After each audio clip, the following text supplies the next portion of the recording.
He zipped her wedding dress with the patience of a man who had already paid for it.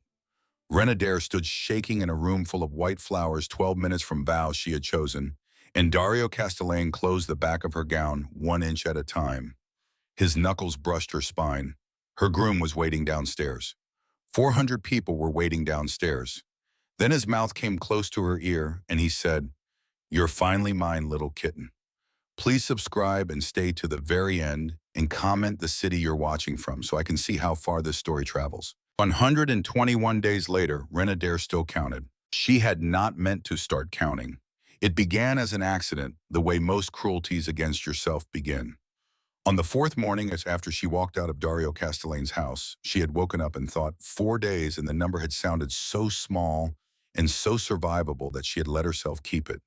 By day 20, it had stopped being a comfort. By day 60, it had become a wound she pressed on every morning to make sure it still hurt. By day 121, she no longer had to do the math. The number just arrived with the light, the way the ache in her wrists arrived, the way the smell of old paper arrived faithful and unwanted. She worked in a county records annex in Santa Fe that most people did not know existed in a basement room where the air was kept dry enough to make her lips crack. Her job title was deed conservator, which meant nothing to anyone at a party and everything to her. She repaired documents that had survived floods and fires and 40 years of being stored badly by men who thought paper did not matter. She lifted mold from ledgers with a brush softer than a baby's eyelash. She read chains of ownership that ran back to 1860 and found the exact place where a name had been changed by a hand that had no right to change it. She was good at it. That was the part that made the last 4 months unbearable. She had always believed that being good at something was a form of protection, that if you knew a thing so completely that nobody could lie to you about it, you would never be at anyone's mercy. Her father had taught her that. Her father had also proved it was a lie, but she had not understood the second lesson until much later. That morning, she was reworking a water-damaged plat book from a parish she had never visited, and her hands were steady, and she was almost proud of that. Then the clerk from the front desk came down with a cardboard box and set it on the intake table and said someone had donated a bride's estate papers and would Ren mind sorting the marriage licenses out. Ren looked at the box for a long moment. The clerk did not know. There was no reason for the clerk to know. "Leave it," Ren said. "I'll get to it." She did not get to it. She carried it to the far shelf and turned it so the label faced the wall, and she stood there afterward with her palms flat on the cold metal, breathing the way she had been taught to breathe by a therapist. She had stopped seeing after 3 sessions because the woman kept asking what she was afraid of, and Ren kept answering the same wrong thing. She was not afraid of Dario Castellone. That was the part nobody believed and the part she could not explain. She had been terrified of him once for about 9 hours on the worst day of her life. And then the terror had turned into something worse, something she still did not have a clean word for, a feeling that lived in the same place fear lived and used the same muscles. What she was afraid of was that she had walked out of his house on purpose, given him the only thing that made her valuable, and then spent 121 days waiting to find out whether she had been right. He had not called, not once. That was the thing that ate her alive at 3 in the morning. Dario Castellani could find a man who had changed his name twice and buried himself in a country whose language he did not speak. He could make a room of 40 people lower their voices by walking through it. He had walked into a wedding with 400 guests and taken the bride out through a service corridor, while every single one of those guests found something else to look at. He had that kind of reach, that kind of nerve, that kind of appetite. And in 121 days, he had not sent her a single word. No apology, no demand, no threat, no come home, nothing. She had checked her phone so many times in the first month that she had worn a shine into the screen. In the second month, she had started leaving it face down. In the third month, she had begun putting it in a drawer while she worked and telling herself that was healing, when in fact it was only a longer way to arrive at the same disappointment. Her apartment was 4 rooms above a print shop with a radiator that knocked and a window that looked at a wall of adobe. She had chosen it because it was ugly and cheap, and no one who had ever known her would have looked for her there. She had bought a table from a resale yard and a mattress from a warehouse and a single lamp, and she had told herself that was a life. She still slept in his shirt. She had stopped pretending there was a practical reason. The first envelope came on day 122. Heavy cream paper, her name in a typeface that cost money. No return address. She had held it standing at her kitchen counter, with her heart going hard enough to make her ears ring, and for one absolutely humiliating second, she had thought he wrote. Inside was a job offer. A private conservation lab in Denver wanted her for a senior position. 3 times her salary, full benefits, relocation covered. The letter praised her work on a 19th century mortgage series that she had in fact done, but had never published under her own name, because the county did not credit conservators individually. She read it 4 times. Then she sat down on the floor because her legs had stopped participating. 2 days later, a university archive in Austin called. 3 days after that, a foundation in Chicago emailed about a grant she had never applied for $40,000 to digitize any collection of her choosing. No institutional affiliation required her name alone on the award. Wren stopped opening her mail at the mailbox. She started carrying it upstairs unopened and letting it accumulate on the table like evidence in a case she did not want to try. Marisol Reyes flew in on a Thursday with one carry-on bag and the expression of a woman who had already lost patience on the plane. Marisol had known Wren since they were 19 and stupid. She ran a tattoo studio in New Orleans. She had opinions the way other people had organs. And she was the only living person who knew enough of the truth to be dangerous and not quite enough of it to stop making jokes. She let herself in with the spare key Wren had mailed her in a moment of weakness, dropped her bag, looked at the table and said nothing for 11 seconds, which for Marisol was a eulogy. "So," she said finally, "how many?" "3 offers, 1 grant." "In how long?" 9 days. Marisol pulled out a chair and sat down like she intended to stay through several seasons. "And you didn't apply for any of them?" "No." "And your work isn't published under your name?" "No." So somebody with money went digging through a county payroll and a conservation log to find out who actually did the work. Marisol picked up the Denver letter, read it, set it down with 2 fingers, like it might be warm. "Baby, you know who?" Wren did not answer. She went to the sink and washed 2 clean cups. "Wren, he didn't sign anything." "Of course he didn't sign anything. Men like that don't sign. That's the whole point of them." Marisol tipped her chair back. "Which is worse, by the way. If he'd sent flowers, you could throw the flowers away. He sent you a here. What are you supposed to do with that? Mail it back." Wren's hands stopped moving in the water. That was exactly it. That was the shape of the thing that had been sitting on her chest for 9 days and refusing to be named. He had not asked for anything. He had not made contact. He had not given her one single thing she could refuse because he had not given her anything at all.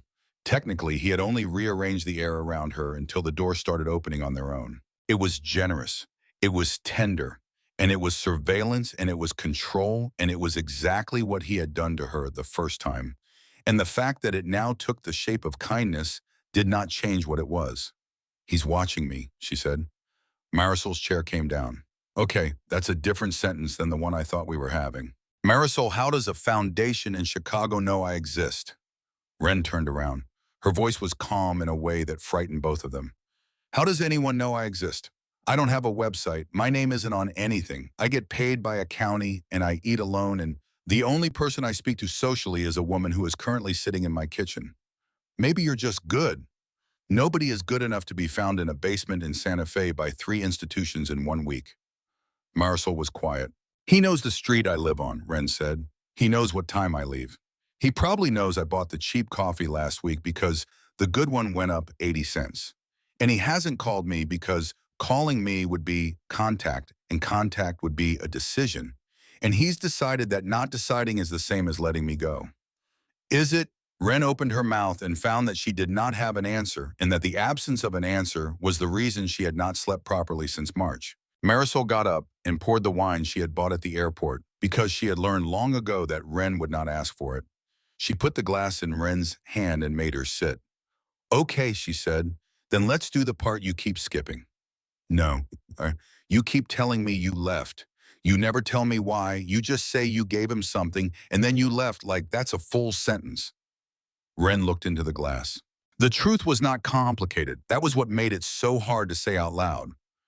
The truth was that she had spent 6 weeks in Dario Castellone's house, first as something very close to a prisoner, And then as something she still did not have a name for, and in the 6th week, she had found the first piece of what her father had hidden, and she had put it in Dario's hand herself. Not because he threatened her, not because he asked, because she had watched him for 6 weeks and she had come to the conclusion that he was going to protect her whether she gave it to him or not, and she could not stand not knowing which one of them he was doing it for. She remembered the room. She remembered the sound the drive made on the desk.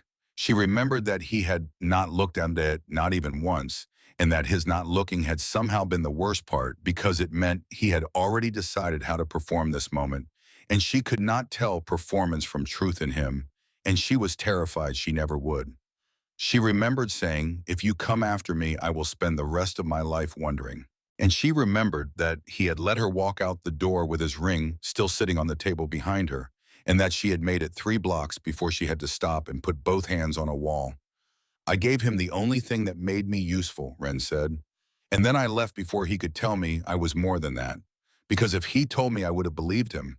And I needed to find out whether it was true when he didn't have anything to gain." Marisol did not say anything smart. That was how Ren knew it had landed. After a moment, Marisol said, "And in 4 months, he's done nothing except make your life quietly easier and stay completely out of it." "Yes. Ren, that's the answer." "No, it isn't." Ren's voice cracked for the first time. "Because a man who loves you would come, and a man who respects you would stay away. And he's done one of those things, and I don't know which one it means. And I have been sitting in this apartment for 4 months, letting his silence write the ending, and I am so tired." Marisol leaned over and took her hand, and Ren let her, and neither of them said anything for a while, and outside somebody's car alarm went off and stopped, and the world went on being unbearably ordinary. Then Marisol said, "You didn't run from him. You ran from the part of you that wanted to stay." Ren pulled her hand back and went to bed. 1,500 miles east, in a city where the air was so wet you could taste the river in it, Dario Castellane was refusing an offer for the 3rd time and beginning to lose the pleasure of it. The Rousseau organization had wanted him for 11 months. They had come at him from 4 directions. First as a courtesy, then as a partnership, then as a favor between families, and now as a woman in a gray suit sitting across a table with a folder she had not yet opened. Camille Rousseau was 34 and a licensed attorney and the smartest person her father had ever produced, which was the great tragedy of her life. Because Marcus Rousseau had never once in her 34 years asked her a question he did not already have an answer to. She was very good at the things she had come to do. She did not flatter him, she did not flirt. She laid out numbers. Dario listened to all of it. He was wearing black because he always wore black, a suit cut to his shoulders, and a white shirt open at the collar, so that the ink that ran up from his chest showed at the base of his throat. He wore a silver watch his mother had bought his father the year before everything went bad. He kept his hands still. He had learned as a young man that stillness read as strength, and he had never bothered to unlearn it even after he understood it was mostly a trick. When she finished, he said nothing for long enough that she almost filled the silence, and then caught herself, which he respected. "Your father wants my buildings," he said. "My father wants a partner with clean holdings in 4 parishes. I wants my buildings and he wants my name on a filing so that when someone eventually asks how his family came to own half the 9th Ward, there's a Castellane standing in the photograph." He turned the watch a 1/4 inch on his wrist. "You're offering me a partnership. What he wants is a name to hide behind." Camille's face did not move. That was the thing that told him he was right.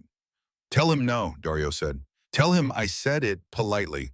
Tell him it's the last time I'll be polite."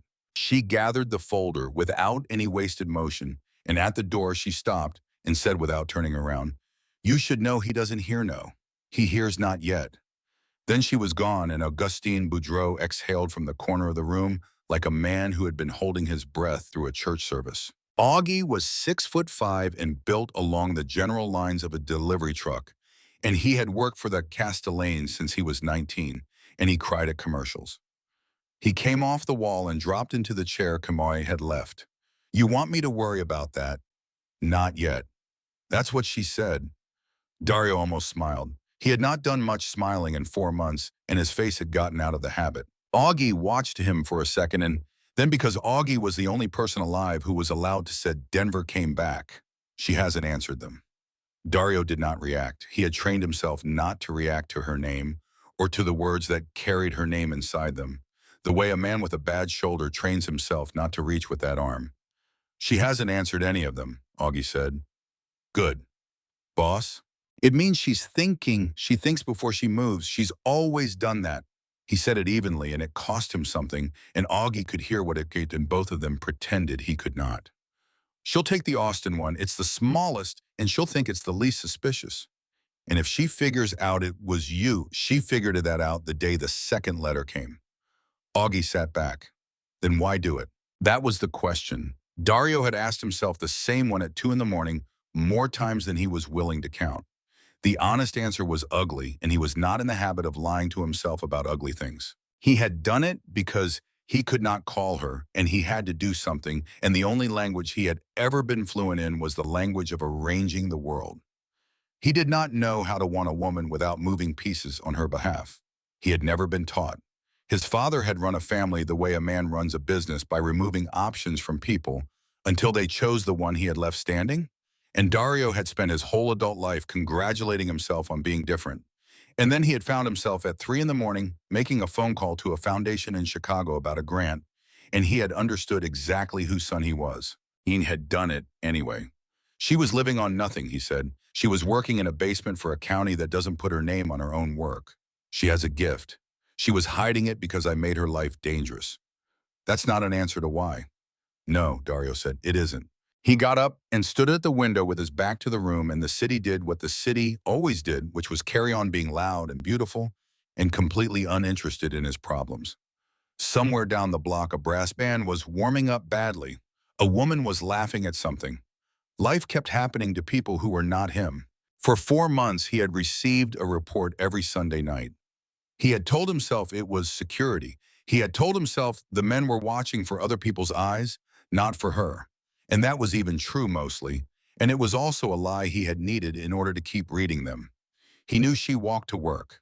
He knew she took a longer route home on bad days, and he knew which days were bad. He knew that she had stood outside a bakery for 6 minutes once and then walked away without going in. He knew she had cried in a stairwell in April on the 12th at 4:40 in the afternoon for 4 minutes, and that no one had come, and that she had washed her face and gone back to work. He had read that line, and then he had put his fist through the drywall in his own study, and Odile had come with a broom and had not said one word about it and had left a plate of food outside the door.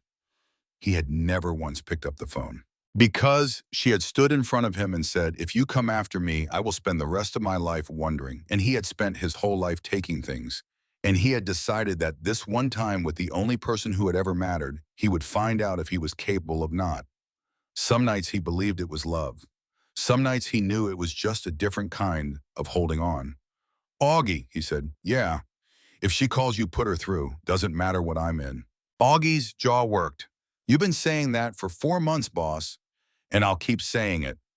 And back in Santa Fe, Rin went to the annex on Saturday, which she was not supposed to do, and which she did roughly every second weekend because the alternative was her apartment. She had a plan for the day that she had made in bed at 4 in the morning, which is the worst time to make plans. The plan was to be brutal with herself. She would take the Austin position. She would call the Denver lab and decline. She would write a polite letter to the Chicago Foundation, withdrawing from consideration for a grant she had never entered.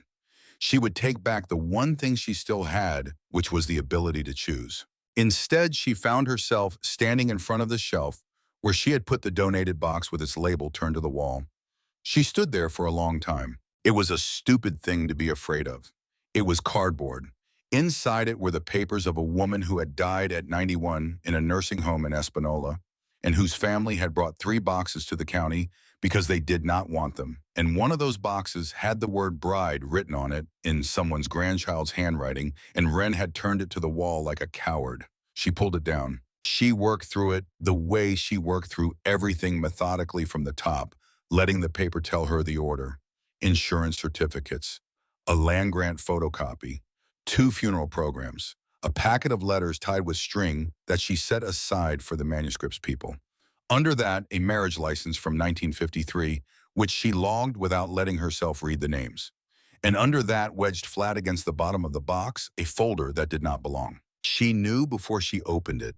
She knew from the weight and from the fact that the folder was newer than everything above it by 50 years, and from a feeling in the back of her neck that she had learned to trust in 7 years of this work. The feeling you get when a document is in the wrong place and the wrong place is on purpose. Inside was a single sheet of buff-colored paper, the kind used for certified copies in Orleans Parish, and on it, in a hand she would have recognized upside down, and on fire her father had written 11 lines. Wren stopped breathing. Silas Adair had been missing for 3 years. 3 years and 2 months. There had been no body, no note, no last phone call. Nothing but a locked office and a rent check that cleared 11 days after he was last seen, and a police report that had gone into a drawer somewhere and stayed there. She had spent the first year certain he was dead. She had spent the second year certain he had left. She had spent the third year unable to tell the difference between the two. His handwriting had always been terrible. He had been a man who worked with documents and could not produce a legible one, and she had teased him about it since she was 6 years old, and looking at those cramped sloping letters in a county archive in a state he had never lived in made something come apart in her chest that she had spent 3 years taping shut. She read it. She read it again. Then she sat down on the concrete floor with her back against the shelving and the paper in both hands and made a sound that she was very glad no one was there to hear. The note was not a letter, it was a locator. 11 lines each one, a reference, an archive, prefix, a book and page, a parish abbreviation, a date. It was the kind of thing her father would have written for exactly one person on earth because it was written in the shorthand he had used when he taught her to read chains of title at the kitchen table. When she was 11, the shorthand no one else used because he had invented it. And at the bottom, in the same cramped hand, 4 words that were not a reference. They are all forgeries. Wren's hands were shaking so hard the paper made noise. Her father had not stolen money. That was the story. That was the story Dario's people had told. That was the story she had half believed for 3 years, that Silas Adair had handled paper for the wrong families and had walked away with something worth more than he was. She had built her entire understanding of her own life on top of that story.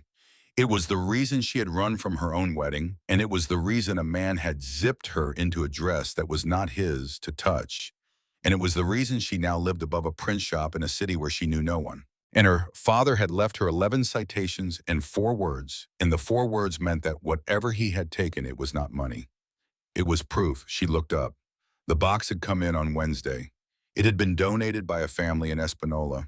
It had been carried down by a clerk who did not know her from a lobby that had cameras, and somewhere between a nursing home in northern New Mexico and a shelf in a county basement, someone had opened it and slid a folder into the bottom. Someone had put her father's handwriting into a box and sent it to the one basement on the continent where she would be the person to open it, which meant someone knew where she was.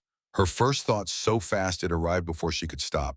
It was Dario, and her whole body flooded with something so complicated she could not tell relief from rage. Her second thought took longer, and it was colder, and it was the one that made her get up off the floor. Dario Castellane did not do things this way. Dario sent lawyers and letters and job offers on cream paper. Dario made the world rearrange itself around her without ever leaving a mark she could point at. Dario, in 123 days, had not put a single word in her hand. Somebody else had. Wren stood in the middle of a room full of other people's dead, holding 11 lines of her father's terrible handwriting, and understood 3 things at once. Her father had been telling the truth about something, and it had cost him everything. The proof was still out there in 11 places under her name, and whoever had put that folder in that box wanted her to go find it.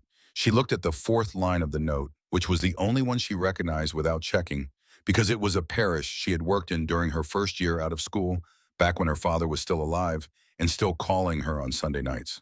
Then she took out her phone, and for 123 days, she had not typed his name, and she typed it now, and her thumb hovered over the call button. So long, the screen went dark. She did not press it. Instead, she photographed the note 4 times from 4 angles in good light, the way she had been trained to, and then she photographed the box and the label and the accession log with the donor's name on it. Then she put the original in a Mylar sleeve and put the sleeve in her bag, which was theft and which she did without 1 second of hesitation. She was at the door with her coat on when she stopped and went back and pulled the accession log again and looked at the donor line, because something had snagged at the edge of her attention and would not let go. The box had been donated in person on Wednesday by a woman who had signed her name in the visitor book. The signature was not from Espinola. It was the same signature that had appeared in a completely different hand in a completely different life on the bottom right corner of 40-year-old transfer documents in 6 parishes in Louisiana, the ones Wren had learned to spot when she was 11 years old at her father's kitchen table, because he had made a game out of it, because he had said, "Look at how the pen shakes at the end of the loop.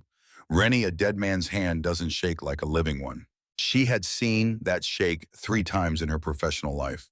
Twice on documents she had proven were forged, and once now in a visitor book in a basement in Santa Fe, 4 days before her father's handwriting came back from the dead. Renadair put the log down, very carefully walked up 2 flights of stairs into daylight she could not feel, and stood on the sidewalk with her heart going like a bird against a window. Then she called Marisol and said 6 words. "Book me a flight to New Orleans." Marisol did not ask why. That was the first sign that Marisol had been waiting 4 months for this phone call. She booked 2 seats instead of 1, texted the confirmation without the code, so Wren could not cancel it, and met her at the gate in Albuquerque with a coffee and the flat expression of a woman who had already decided to be furious later. "You're not going to talk me out of it," Wren said. "I booked the flight. You're going to talk me out of it on the plane." "I'm going to talk you out of it on the plane," Marisol agreed. "But I booked the flight." She lasted until somewhere over Texas. Then she turned in her seat and said, "Show me again." Wren pulled up the photograph, 11 lines, her father's crooked hand, the 4 words at the bottom. Marisol looked at it for a long time. "You're sure it's his?" "I'm sure the way you'd be sure of your mother's voice." "That's not evidence." "No," Wren said, "but the shorthand is. He made it up.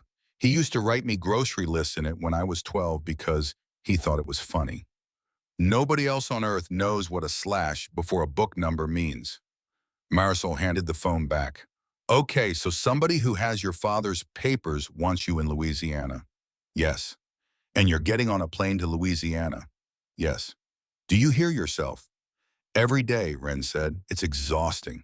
Marisol laughed and then stopped laughing and then said the thing she had actually been holding since the airport. "You know he's there." Wren looked out the window. "I'm not going for him." "I didn't say you were going for him. I said he's there." Marisol shifted so she could see Wren's face, which was the whole point of the maneuver. "Those are different sentences, and you only get to be offended by one of them. I'm going because my father is either alive or somebody wants me to think he is, and both of those are worse than doing nothing. Okay? And because whoever put that folder in that box knows exactly where I sleep." Marisol's mouth thinned. "Okay, that one I like less." "Yeah," Wren said. "Me too." They landed into wet heat that closed over her like a hand. New Orleans in June did not welcome anybody. It simply absorbed you. Wren had lived there for 4 years and had forgotten how completely the air took charge of your body, how it made every decision feel slightly delirious. Marisol had a spare room above her studio on Dauphine, and she gave Wren a key and a rule. "You go where the citations go. You do the work. You don't go anywhere near a Castellane building." "Fine. Say it back." "I'm not going near him." "You said that like a woman testifying," Marisol said, "but I'll take it." The first 3 citations took her 2 days and gave her almost nothing, which was exactly what a real trail looked like. Real trails were tedious. Real trails were parking and a records window that closed at 4, and a clerk who wanted to know why she was pulling 40-year-old transfer records, and Wren saying she was doing conservation intake for a private estate, which was a lie so boring nobody questioned it. The 4th citation was different. It was a conveyance book in a parish courthouse an hour outside the city, and when she pulled it, the binding was wrong. She knew it before she opened the cover. The spine had been rebacked badly by someone who had used a modern PVA adhesive on a 1960s binding and had not bothered to match the cloth, and the block had been resewn in a hurry. Somebody had taken this book apart and put it back together. She checked the page numbering against the index.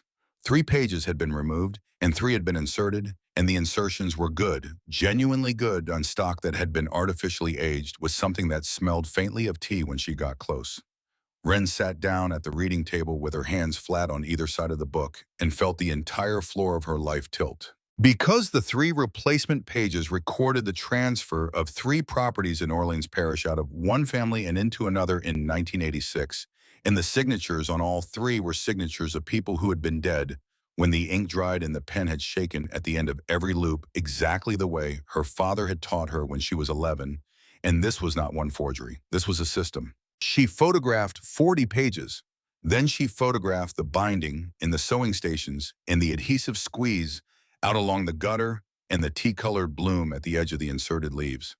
Then she photographed the reading room's request slip with her own name on it because if this went bad, she wanted a record of exactly what she had touched and when. She was reaching for her bag when the clerk came over and said pleasantly that a gentleman had called about 20 minutes ago asking whether anyone had requested that particular book today. Wren's hands went cold in the 9-degree heat. Did you tell him? I said we don't give out patron information. The clerk hesitated. He said he was your husband. Wren got to the parking lot without running, which she considered one of the great achievements of her adult life, and sat in the rental car with the doors locked and her phone in her hand and the number she had not called in 127 days sitting there like a lit match. She did not call. She drove back into the city and did the 5th citation and the 6th, and by the end of the week she had 4 courthouse books with reback spines and 11 transactions that could not have happened, and a pattern so clean it made her sick. Every property had gone out of a black or Creole family that had held it for 2 or 3 generations.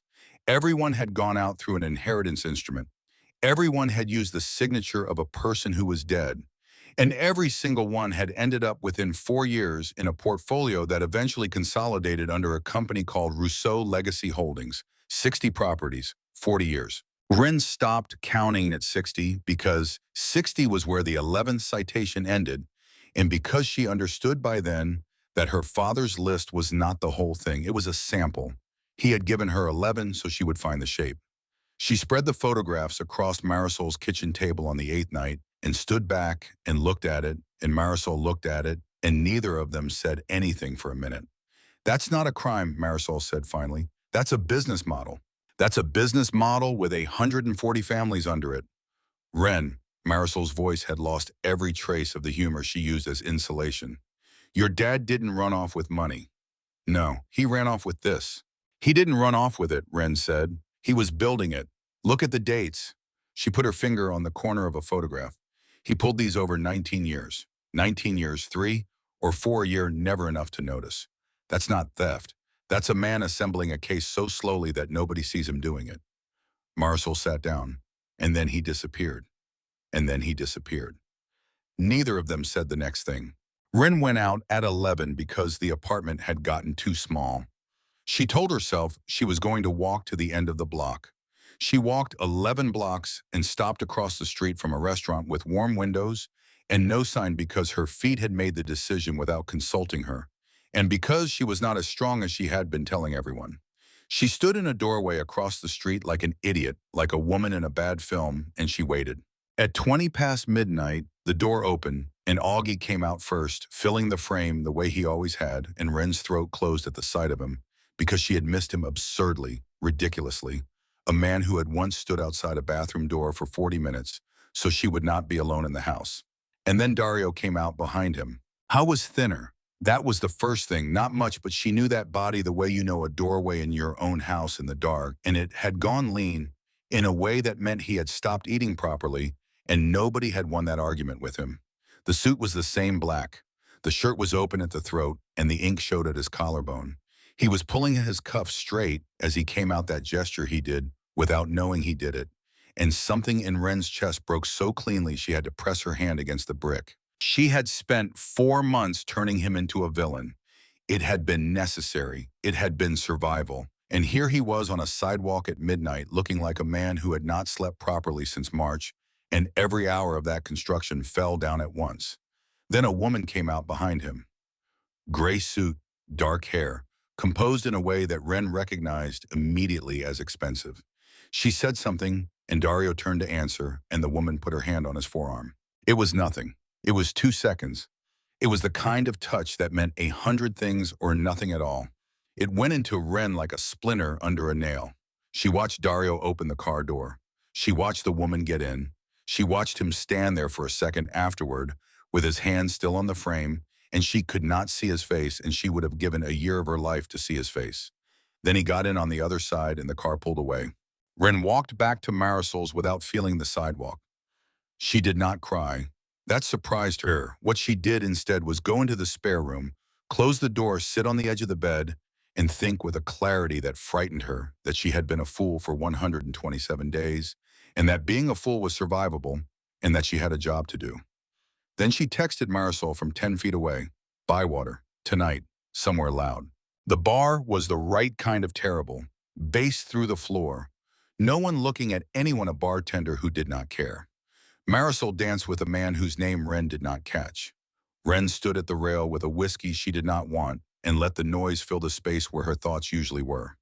It worked for about 40 minutes. Then a man slid in beside her, and he was fine. Ordinary sandy-haired, a smile that had been practiced in a mirror at some point, but not recently. He asked if she was having a rough night. She said the last 4 months had been a rough night. He laughed. She did not. He bought her a drink she did not ask for. She left it sitting. He talked for a while. Weather, traffic, the general desperation of everyone in the room. She answered when she felt like it. She was aware in the back of her head that she was drinking faster than she should, and she was aware that she was doing it because a woman in a gray suit had touched somebody's arm, and she was aware that this was pathetic, and she did it anyway because knowing why you are doing something has never once stopped anybody. Then his hand landed on her waist. Something in Ren went very quiet. She took his wrist in both hands and peeled his arm off her body with a strength that surprised him and did not surprise her at all because she had spent 7 years lifting bound volumes that weighed 40 pounds. Don't, he laughed. Relax. I said don't. He reached again, and Ren stepped inside it, hooked her heel behind his ankle, and shoved his shoulder, and the man went down into a bar stool with a crash that turned 24 heads. She stood over him with her heart hammering and her hands open and thought clearly, so that is what that feels like. And then the air behind her changed. She did not have to turn around. 4 months and 127 days, and she knew the exact quality of a room. When Dario Castellane entered it, the way sound got careful. He came past her. He did not look at her. He looked at the man on the floor, and he reached down and took a fistful of shirt and hauled him upright, and the man's face went the color of paper. Dario. He did not stop. He hit the man once, and it was not a fight. It was a punctuation mark, and the man folded over the bar and slid down and stayed there. The music kept playing. That was the obscene part.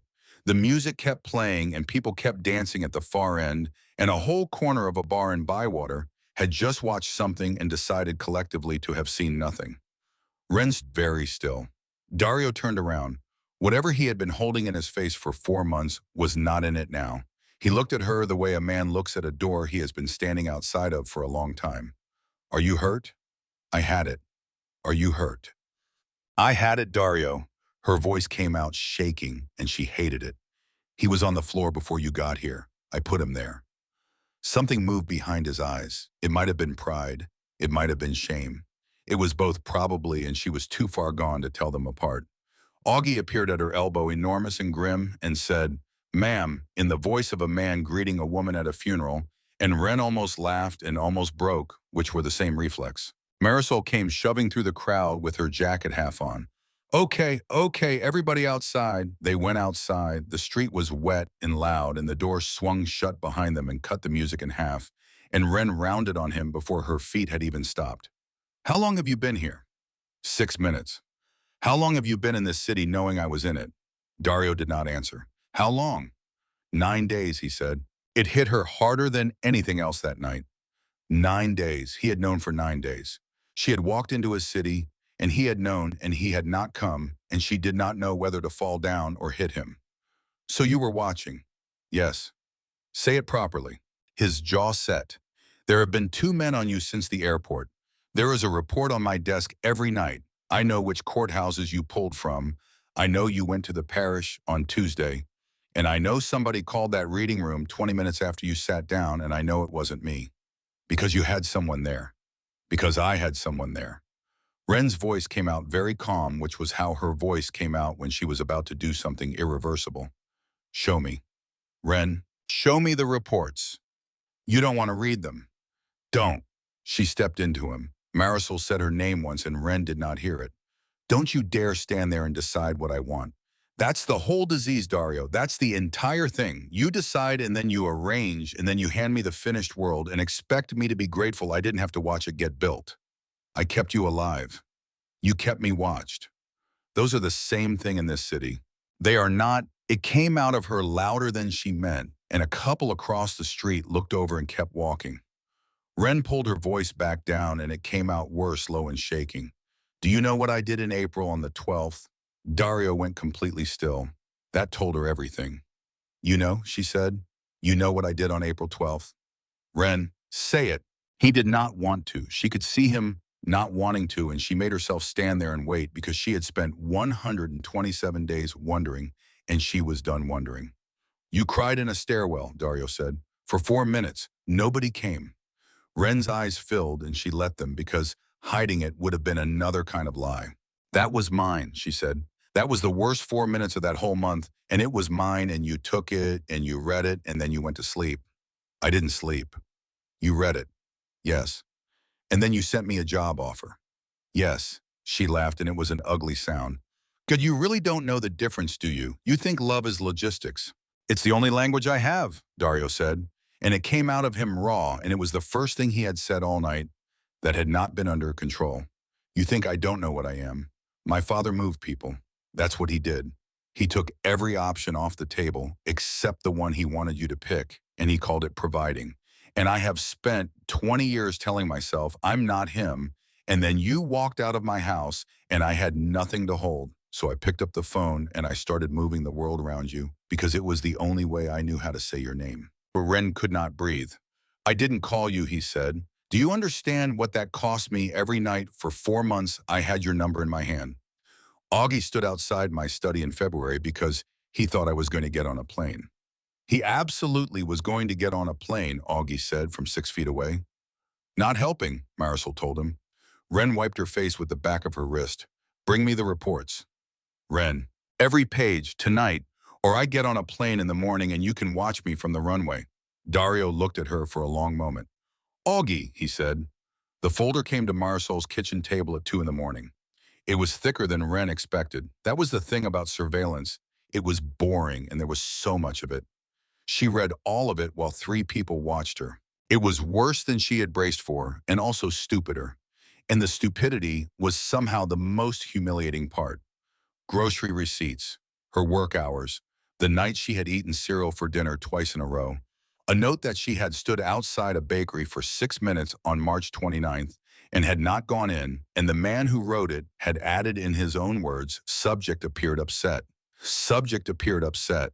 Ren set the page down and pressed her fingers against her eyes until she saw color. Who wrote this one? Dario said Ortiz. Does Ortiz have kids? 2. Then he'll want a good reference, Ren said, because you're going to let him go tonight. Him and whoever wrote the April 12th entry and the one who followed me to the bakery. Not reassigned, gone. And you're going to do it yourself on the phone in this room in front of me. Marisol said very quietly, Ren, it's not revenge. Ren's eyes did not leave Dario's. It's the price. You want to be in a room with me again? This is what it costs, and it has to cost you, because if it doesn't cost you, it isn't a change. It's a promise. And I have had enough of your promises to build a house. The silence went on long enough that Augie shifted his weight. Then Dario took out his phone. I made 3 calls. He did not soften them, and he did not explain himself, and he did not once look away from her while he did it. The third man argued. Dario listened to the whole argument and then said, you wrote that a woman cried in a stairwell, and you wrote that she was alone. You wrote it like weather. A pause. No, tonight. He hung up. Then he set the phone on the table between them, screened down, and said, it's done. Ren discovered that she was crying and had been for a while. Why didn't you just call me? She said, because you told me not to. I told you a lot of things. I was standing in your house with my life on fire. You told me if I came after you, you'd spend the rest of your life wondering. Dario's voice had gone quiet. So I gave you 4 months of not wondering. That's all I had. It was the only thing I've ever done for you that didn't have my hands on it. And then you put men on me. Yes. So it did have your hands on it. Yes, he said. That's what I am. I'm trying to tell you the truth about it instead of dressing it up. I don't know if that's better. It might just be more honest cowardice. Ren looked down at her own hands on the table. My father's alive, she said, or somebody wants me to think he is. Everything in the room changed at once. Augie came off the wall. Marisol sat up. Dario went so still it was frightening. Say that again. She told him. All of it in order because she had spent 7 years learning to present a chain of evidence and she was not going to fall apart in the middle of it. The box, the folder, 11 citations, the reback bindings, the T-age paper, the dead men's signatures with the shake in the loop, 60 properties, 40 years, Rousseau Legacy Holdings. When she said the name Rousseau, Dario closed his eyes, just for a second, but she saw it. You know them. Camille Rousseau sat across a table from me 11 days ago, he said. Her father's been trying to buy my name for a year. Gray suit, Ren said flatly. Dark hair. Puts her hand on your arm on the sidewalk at midnight. Augie made a small sound and looked at the ceiling. Dario's eyes came open. You were there. I was there. Ren, don't. She held up a hand. I don't want the explanation. I want you to understand something instead. She turned one photograph around and slid it across the table. Fourth citation, the parish courthouse. Somebody rebacked that book, and they did it well, and they had access to the vault and time and money. My father left me the address of a crime that's still being covered up, which means whoever covered it up is still standing. And they put his handwriting in a box in New Mexico, Dario said. Yes. That's not a message to you. Ren looked at him. Think, he said, and there was something new in his voice now, colder and faster, the thing he used when he was working. You said the donation came through a woman who signed a visitor log. She wanted you to open that box, and she knew you would recognize the hand, and she knew where you worked, which took resources. Now think about what happens the second you start pulling those books. Ren's stomach dropped. They watch who requests them, she said. They watch who requests them. Dario's jaw flexed. Somebody handed you a map so that you would walk the route. In every clerk's window you stood at, you signed your own name and the date. I was verifying. You were surfacing. Marisol put both hands over her mouth. Somebody spent 3 years wondering where Silas Adair's evidence went, Dario said. And they couldn't find it, because whatever he built it under a legal instrument, and the instrument names you.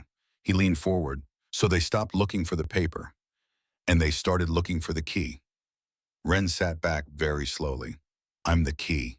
You've always been the key. That's the part I knew and you didn't, and I should have told you in March, and I didn't, and that is the thing I'll be paying for. You knew. I knew there was an instrument. I did not know what it opened. His hands were flat on the table. I found out he'd made you sole authority on something, and I couldn't find out what, and I thought if I told you before, I knew you'd go looking.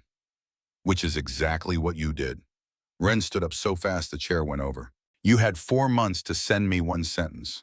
I know. One sentence, Dario. Somebody's looking for you.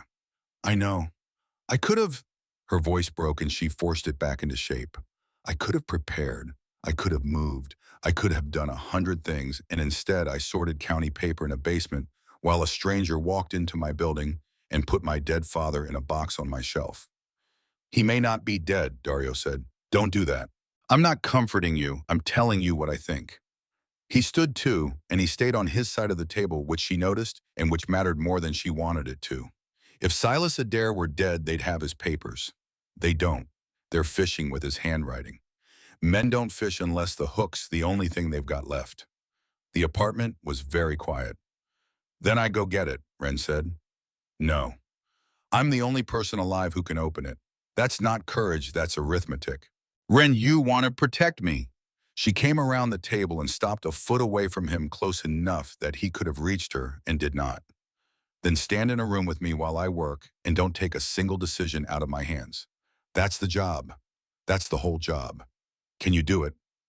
Dario looked down at her, and for a moment he was not a man who ran anything. I don't know, he said. It was the first completely honest answer he had ever given her, and she was so grateful for it that she had to turn away. Behind them, Augie's phone buzzed.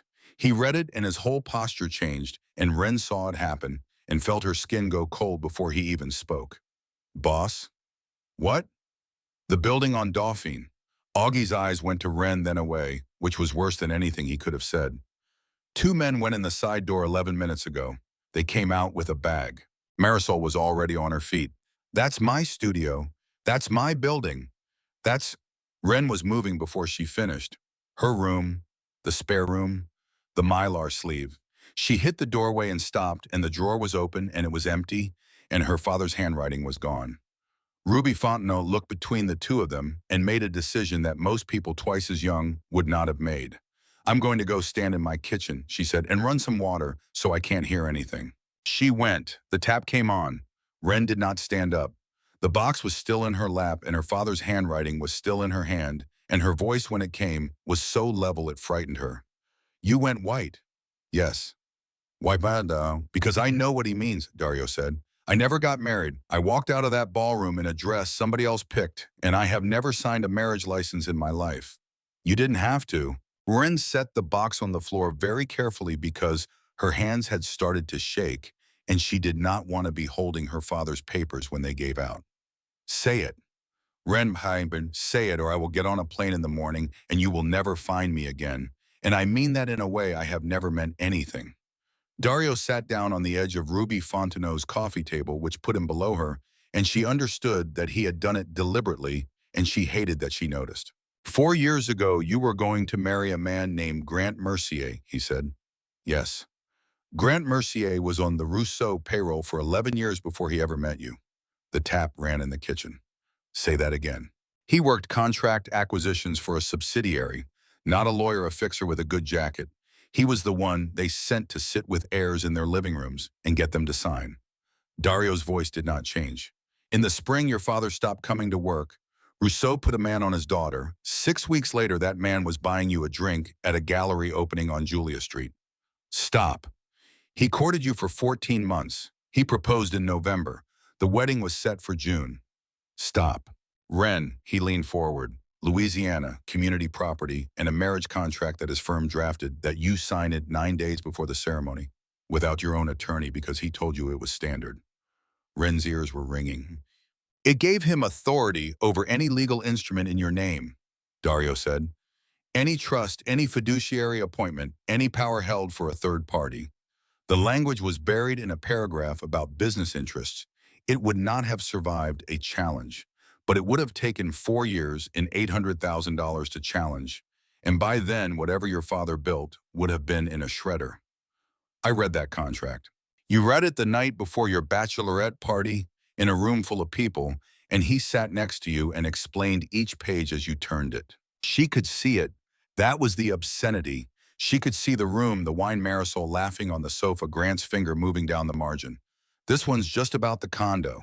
This one's tax and her own signature going down again and again because she was 22 and in love and had been raised by a man who had taught her to read documents, and she had trusted a person more than she trusted her own training. How long have you known?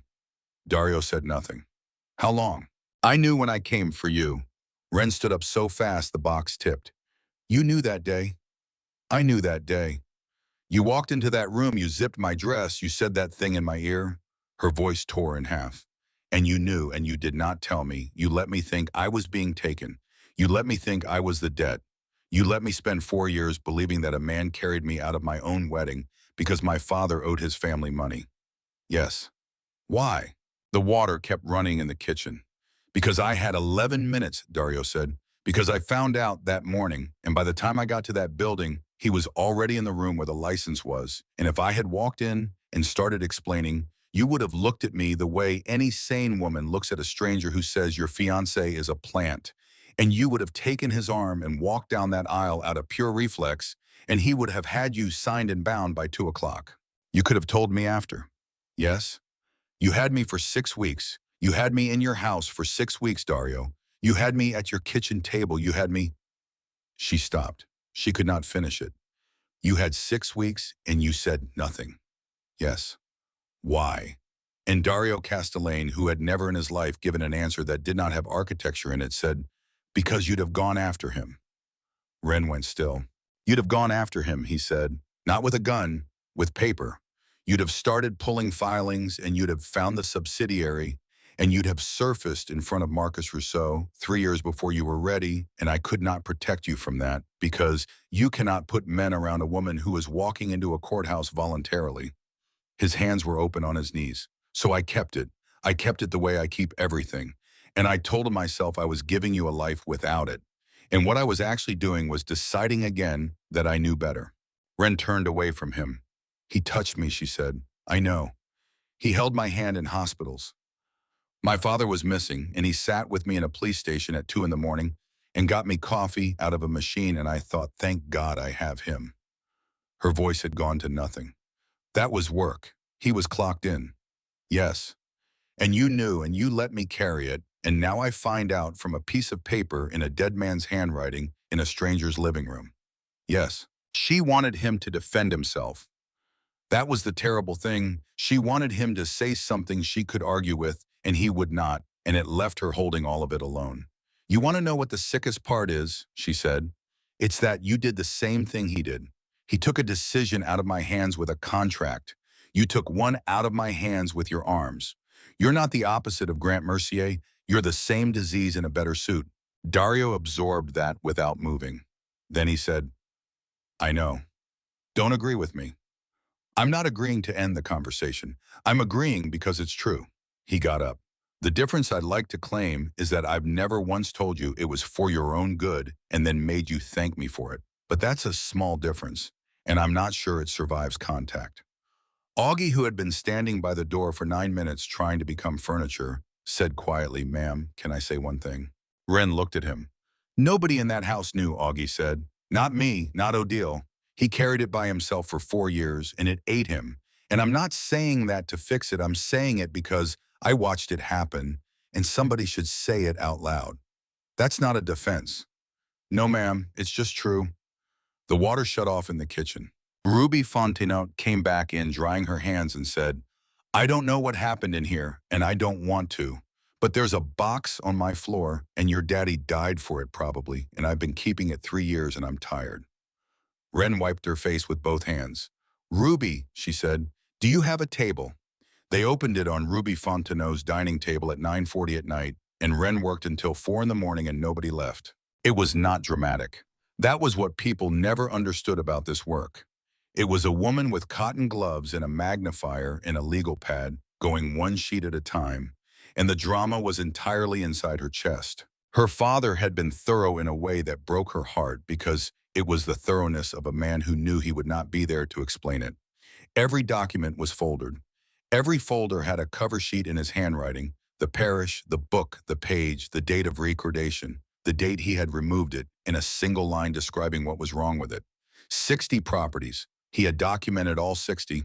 And on 11 of them, in the last line of the cover sheet, he had written 3 words that Ren had to read 4 times before her brain would accept them.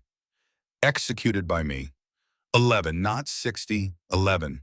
She sat back. 11, she said out loud. Marisol, who had arrived at midnight with food nobody ate, said, is that better or worse? It's 11 times he sat at a desk and made a dead woman's signature, and it's 49 times he didn't.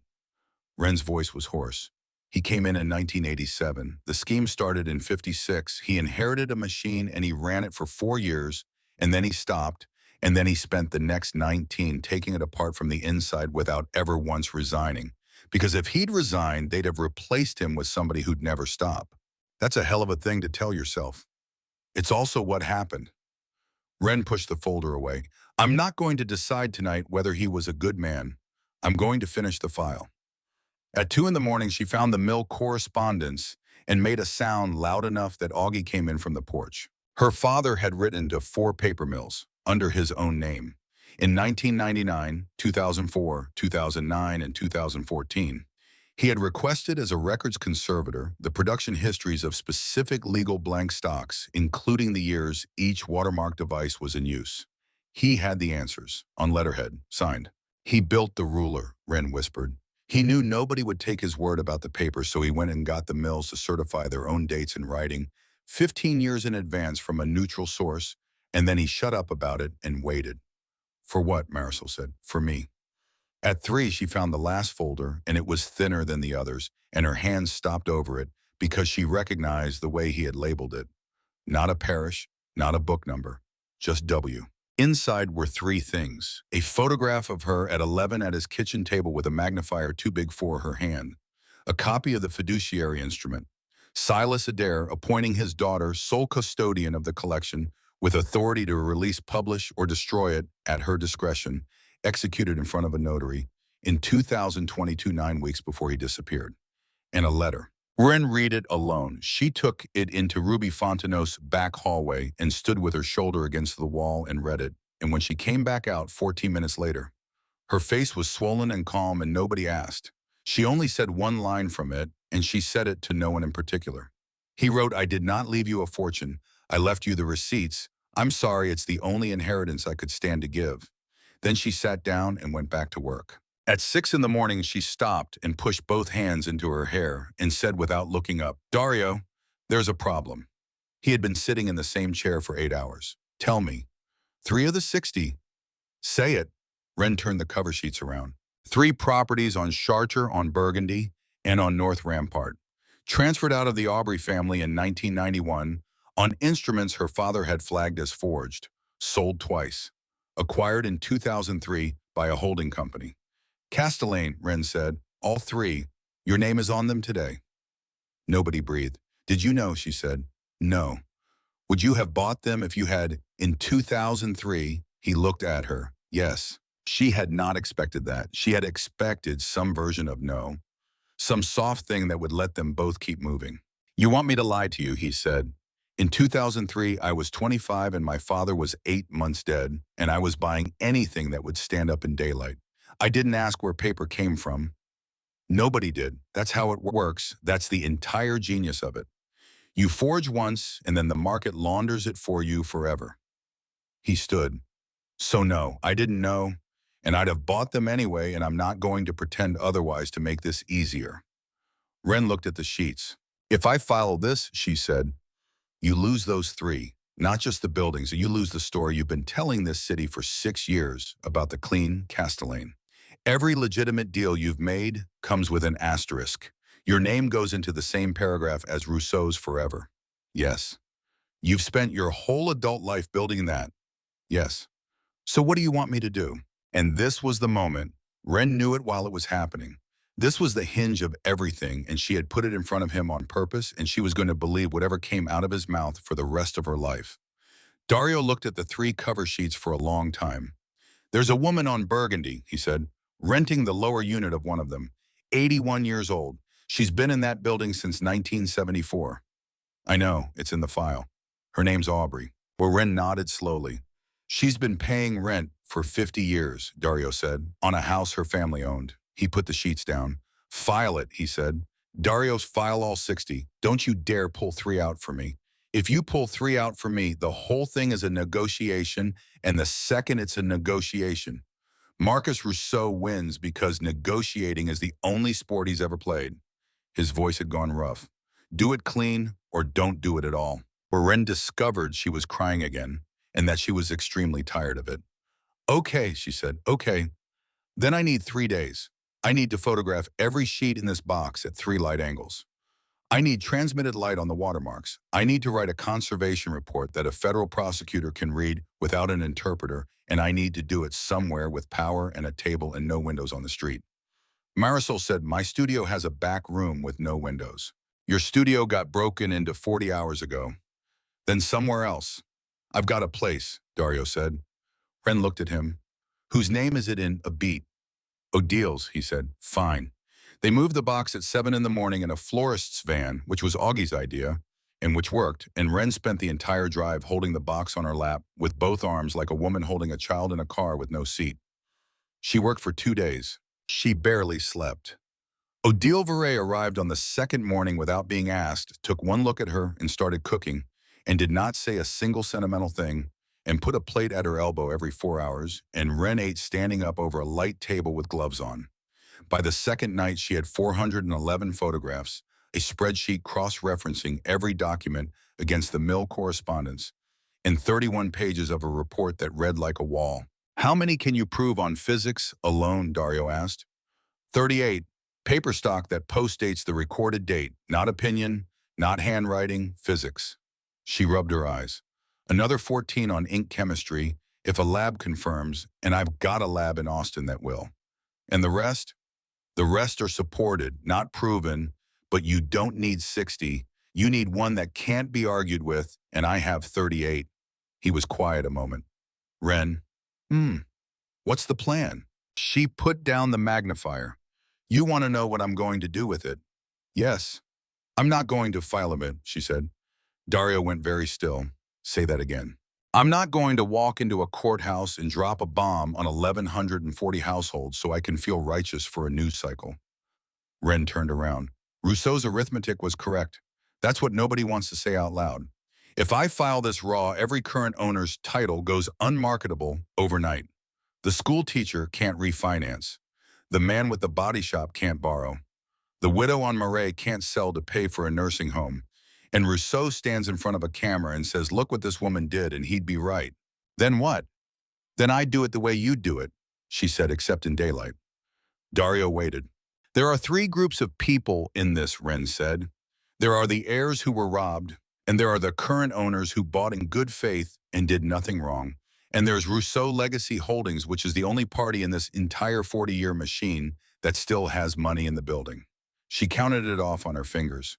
So the current owners get quiet title. Confirmed permanently, no clouds, they keep their houses and never hear about this again. The heirs get compensated at present-day value out of a fund, and the fund is Rousseau. He'll never agree. He'll agree the day he understands that the alternative is 38 documents in front of a federal grand jury and 1,140 homeowners who find out from the newspaper that he did it to them. Ren's voice was perfectly steady. That's not a threat, that's the arithmetic. He respects arithmetic. He told you so himself. Dario looked at her for a long moment, and then he laughed once quietly, and it was the first real laugh she had heard out of him in 4 years. You are going to make him buy his own crime back. I'm going to make him pay for it and thank me for the structure. Ren, don't. I'm going to say it anyway. He came around the table. In 4 years, I have watched a lot of people try to move Marcus Rousseau, and every single one of them tried to hurt him. You just built him a door. I built the heirs a door. He's just the one who has to walk through and pay the toll. Who do you need? A federal prosecutor who won't leak, a title insurer with a spine, and a lawyer who knows Louisiana succession law well enough to draft the quiet title instrument. Ren pulled off her gloves, and I already know who the lawyer is. Dario's eyes narrowed. No. Camille Rousseau told you to check the paper stock. That could be a trap. It could be. Or it could be a woman who's known since law school and has spent 34 years waiting for somebody to hand her a way out that doesn't require her to destroy her own father. Ren met his eyes.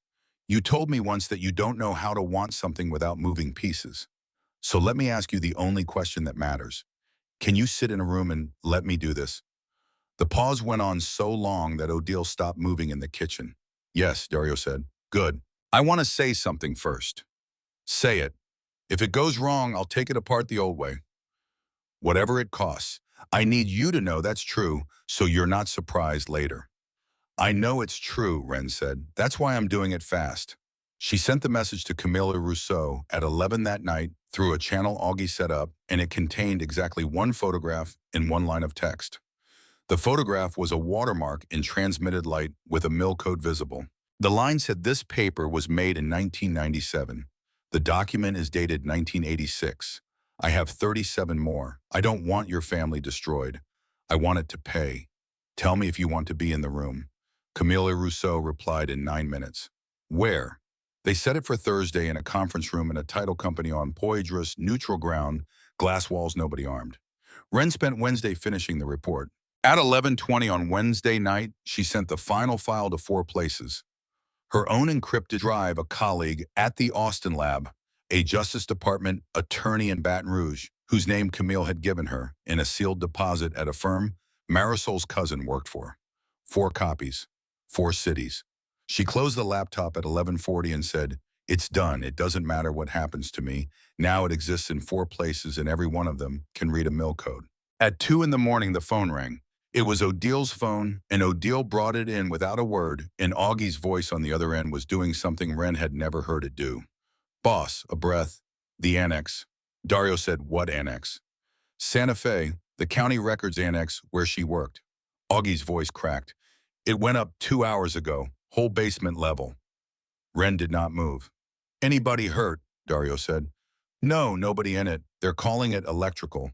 Ren stood in the middle of a kitchen at 2 in the morning, and she thought about the plat book she had been repairing and the marriage license from 1953 and 90-year-old land grants, and a woman from Espinola's whole life in 3 cardboard boxes, and every single one of them gone because of her. Then she said out loud in a voice nobody in that room ever forgot, "They think I keep things in one place." Nobody in the kitchen said anything for a full 10 seconds. Then Ren picked up her laptop, opened it, and started typing. What are you doing? Dario said. Sending it to 6 more. Ren. A conservation listserv with 400 subscribers in 19 countries. 2 university archives. The state archivist in Baton Rouge. A reporter at the Times-Picayune I have never met. Her fingers did not stop. And the American Institute for Conservation, because they have a legal defense committee and they are the single most litigious group of quiet people on this continent. That's a lot of hands. That's the point. She hit send. The whole strategy in that building was that evidence lives in one place and one place can burn. So I'm going to make the file so common that burning it is like trying to burn the alphabet. She closed the laptop. 10 copies, she said. 10 cities, 2 countries.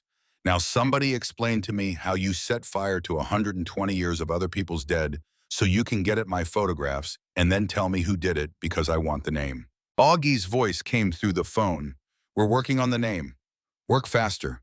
She did not cry about the annex until Thursday morning, and then she did it in a bathroom for 90 seconds with the water running, and then she washed her face and put on the one good jacket Marisol had bought her, and went to a conference room on Poydras. Camille Rousseau was already there. She had come 40 minutes early, and she had come alone, which Ren registered and filed. The justice attorney was named Delphine Okonjo. She was 39. She had driven in from Baton Rouge at 5 in the morning, and she had read all 31 pages twice. The title insurer was a man named Hal Prajan, who had been underwriting Louisiana chains of title for 32 years, and who arrived looking like a man about to be told something he had suspected his whole career. Marcus Rousseau came at 10:15 with 2 lawyers and Emile. Emile did not sit down. Dario sat at the far end, and he did not speak, and he did not speak for 1 hour and 40 minutes, and it was the hardest thing he had done in his adult life. Ren stood. I'm going to show you 11 documents, she said. I have 38. I'm showing 11 because after the 4th one, this stops being interesting. She put the first image on the screen. This is a conveyance recorded in Orleans Parish in 1986, transferring a house on North Rampart out of the Aubrey family through an act of inheritance. This is that same page in transmitted light. This mark in the corner is a mill code. This mill began using that code in 1997. Nobody moved. A document cannot be written on paper that does not exist yet, Ren said. That's not my opinion. That's not handwriting analysis. That's not a jury weighing 2 experts against each other. That is a physical impossibility. And I have a letter from the mill dated 1999, signed by their production manager, confirming their own code history, obtained 15 years ago by a man who knew nobody would ever believe him. She put up the 2nd, then the 3rd. She got to the 6th before one of Rousseau's lawyers stopped on writing. She got to the 9th before Hal Prigine took off his glasses and put both hands flat on the table and said to nobody, "Oh, sweet Jesus, the reinsurance." At the 11th, she stopped. Now, I'll tell you what I'm not going to do, she said. I am not going to file this. Marcus Rousseau looked up for the first time. There are 1,140 households sitting on this list, Ren said. You told Mr. Castellane that number yourself, and you told him because you thought it was a shield. It isn't. It's the reason I've spent 3 days awake. She turned the screen off. Those people bought houses from licensed agents with title policies. They did nothing, and if I walk this into a courthouse raw, every one of those titles is clouded by Friday. They can't sell, can't refinance, can't borrow against it to fix a roof. The banks freeze first and ask questions in a decade. You were right about the arithmetic. That's who's the only thing you've been right about in 40 years, and I'm not going to make you a martyr by proving you correct. Rousseau said carefully, then what is this? This is an offer. She slid a folder down the table. Camille caught it and did not open it. Three parts, Wren said. One, every current owner on the list receives curative title action funded and executed, confirming their ownership permanently. They never get a letter. They never learn their house was stolen from somebody in 1986. Their equity is untouched. That's the part that protects the innocent, and it's non-negotiable, and it comes first. Prejean said, who pays for 1,100 curative actions? You're about to find out. She looked at Rousseau. Two, a restitution fund. Present-day appraised value of all 60 properties paid to the documented heirs of the original families, administered by a third-party trust with a public audit, not a scholarship, not a hospital wing, not a plaque with your name on it. Cash to the families at today's numbers, because they didn't just lose a house, they lost 50 years of what a house does for a family. Rousseau's face had gone very still. Three, Wren said. Rousseau Legacy Holdings funds both. One of the lawyers started to speak. Rousseau raised a finger and he stopped.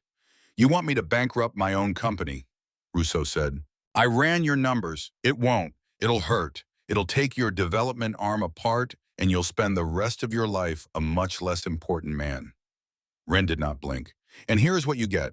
Ms. Okonjo has authority to discuss non-prosecution for conduct that occurred before 1990, which is where most of this lives and where your father lives and where you were 26 years old and did what your father told you. The rest is a civil settlement. You will not go to prison. You will not be arrested at a gala, and your name stays on the hospital wing. And in exchange, you sign today, and you never touch a chain of title in this state again. Rousseau laughed once dryly. And if I refuse, then it goes to Ms. Okonjo as a grand jury package on Monday, and it goes to the Times-Picayune on Monday, and 1,140 families find out from a newspaper what you did to them.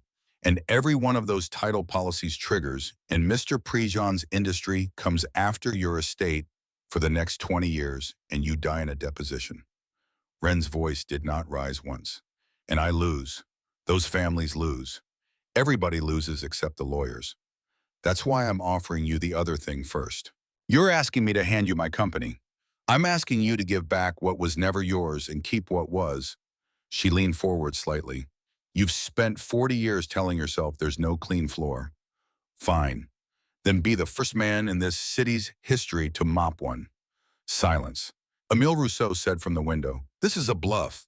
She doesn't have the originals. We took them. The room turned. Wren looked at him for a long moment. You took a Mylar sleeve out of a drawer on Dauphine at midnight, she said. It had one sheet in it, 11 citations.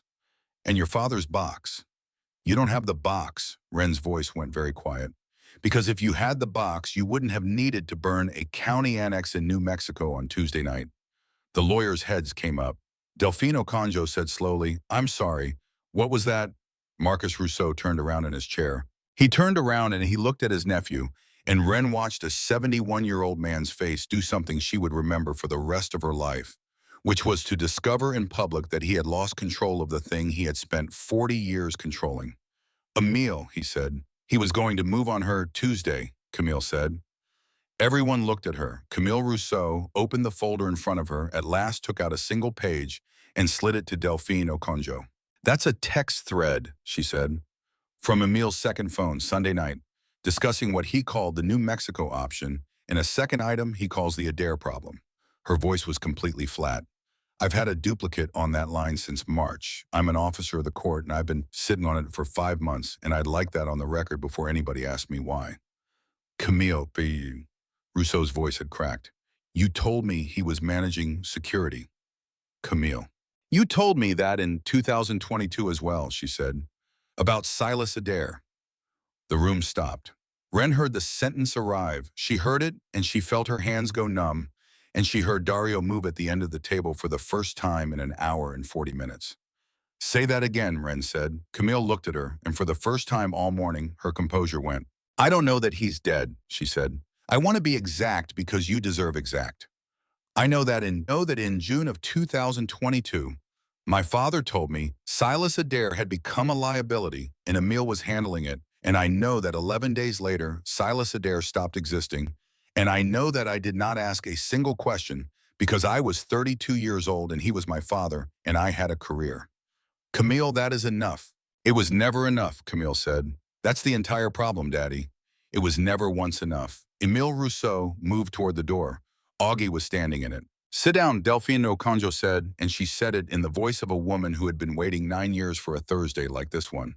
"Nobody in this room is leaving until I make 3 phone calls, and Mr. Rousseau, I want to be extremely clear that the offer on that table was for conduct before 1990.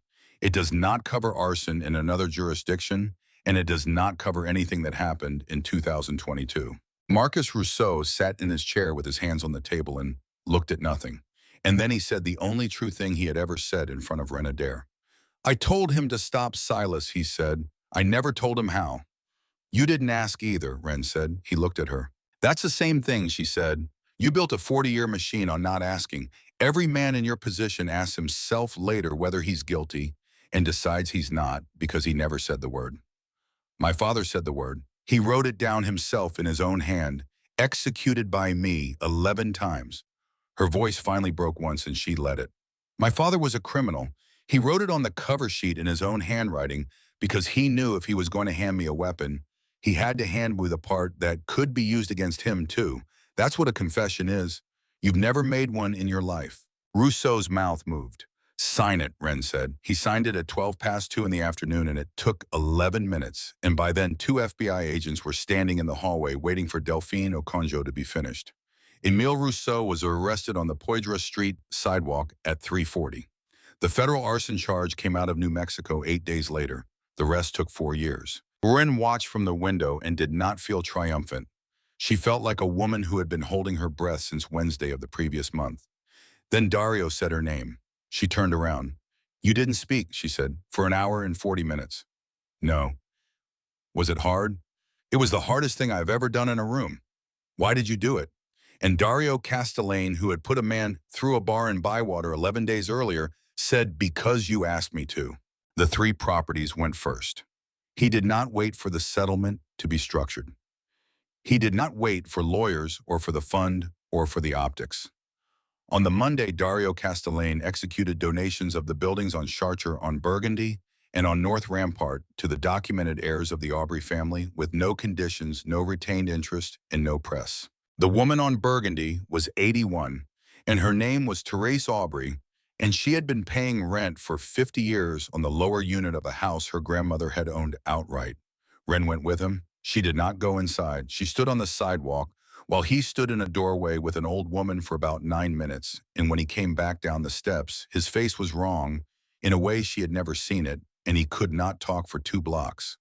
Then he said, "She asked if she owed back rent." Ren stopped, walking. "She's 81, he said. "She asked me if she owed money." He put his hand on a wall. Ren stood beside him and did not touch him because she had learned from him badly and was trying to learn it well. "What did you say?" "I said, 'No, ma'am.'" His voice was unsteady. "And she said, 'Well, then I'll make groceries.'" It cost him more than the buildings in the end. The story came out in October, not the settlement, which was sealed, but the donation, which he had filed publicly, because there was no other honest way to do it. And a reporter pulled the chain of title and understood what it meant.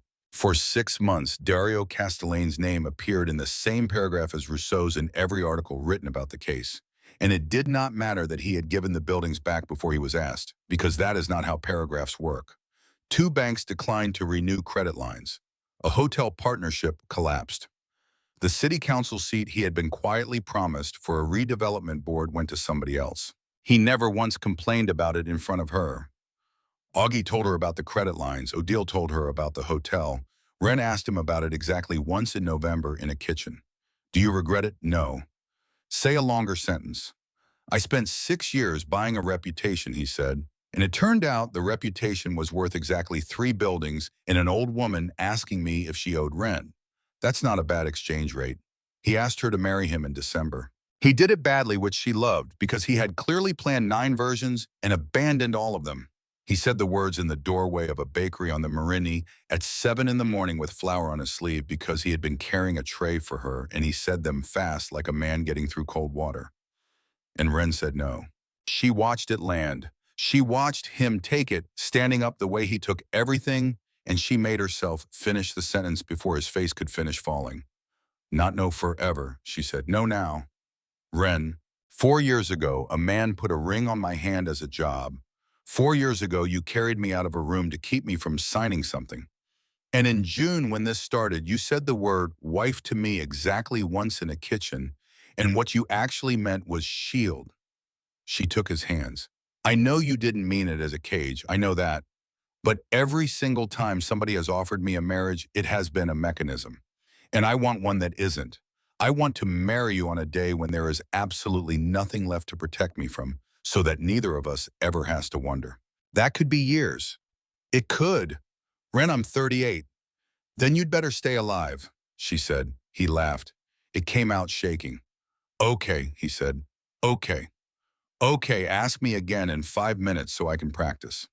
The Adair Title Clinic opened the following spring on the ground floor of a building on Rampart, and Wren named it after her father, and it took her 4 months to decide to do that and 11 seconds to stop regretting it. It did one thing. It helped families with clouded successions clean up their paper. Louisiana law is a nightmare on purpose, and it had always been a nightmare on purpose. And the great open secret of the state is that thousands of families own homes. They cannot prove they own, and cannot sell, and cannot insure, and cannot rebuild after a storm, because a great-grandmother died in 1961 without a will, and nobody had $4,000 for a succession. Wren hired 2 paralegals, then 4. Camille Rousseau came to work there in the second year after she was done testifying and after the bar was done with her, and she took a salary that was less than a tenth of what she had made. And the first time somebody asked her why, she said, because I want a job where the answer to did you know is yes. They cleared 206 titles the first year, 490 the second. Ruby Fontenot came to the ribbon cutting with a cane and a hat and cried the entire time and told a reporter on camera that Silas Adair had sat in her front room and cried like a boy, and that she had forgiven him, and that forgiving him was the hardest work she had ever done, and she would not recommend it to anybody, but she did not regret it. They never found her father. That was the part that never resolved, and Wren had to learn to carry it. Emile Rousseau took a plea on the arson and the fraud and said nothing about 2022, and said nothing at sentencing, and said nothing when Delphine Okonjo offered him 9 years off.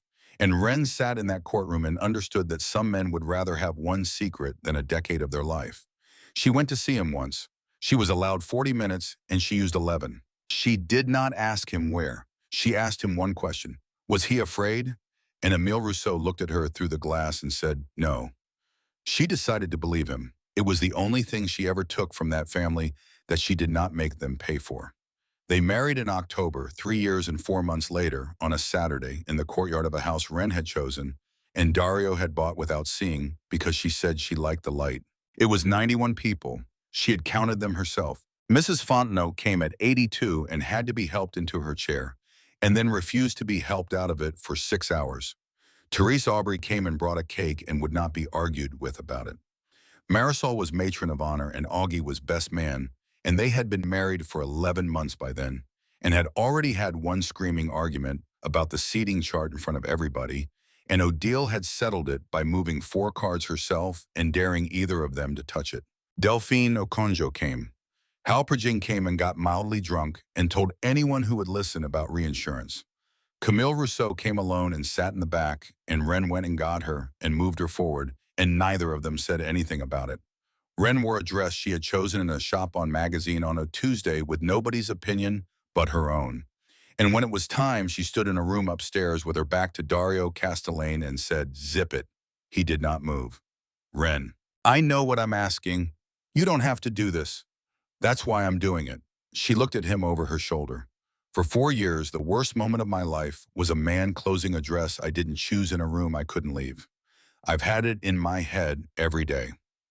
I'm not going to spend the rest of my life letting a bad 11 minutes own a piece of me. So put your hands on it and give it back to me. He came and stood behind her, and his hands were not steady, which she felt through the fabric. He zipped it 1 inch at a time. Then he leaned down and his mouth came close to her ear, and he said the same 6 words he had said in a room full of white flowers 4 years and 4 months earlier. You're finally mine, little kitten. Wren closed her eyes, then as she turned around and she put her hand flat on his chest over the ink, and she said, no, I'm mine, and I'm choosing you. Their daughter was born the following November, and they named her Nell after nobody, because Wren said the child could have a name that wasn't carrying anything. She was 3 the summer they took the house on the coast, and by then Dario Castellane, who had once made a room in New Orleans go quiet by walking into it, spent most of one August afternoon crawling across a lawn with a crooked flower crown on his head and a small tyrant on his back, shouting for more speed. Augie put a swing set together wrong, twice while Marisol 7 months along, and Merciless narrated it from a chair. And Wren stood on the step with coffee in her hands and watched all of it and thought about a man at a kitchen table teaching an 11-year-old to look at how a pen shakes at the end of a loop, and she was not sad, and she was not finished being angry, and both of those were allowed to be true at the same time. Nell came and hauled at her leg and demanded to be lifted, and Wren lifted her, and Dario got up off the grass with the flower crown still on, and came over and put one hand on the back of the child's head and the other on the small of Wren's back, and did not say anything at all. She had gone into a room 4 years earlier with a dress she had not chosen and a signature she had not read, and she had come out of it with nothing but her hands and what she knew how to do with them. And she had used them to give 60 families back their houses, and one old woman back her grandmother's name, and one dead man back his confession. Nobody had rescued Renadair. She had read the paper herself.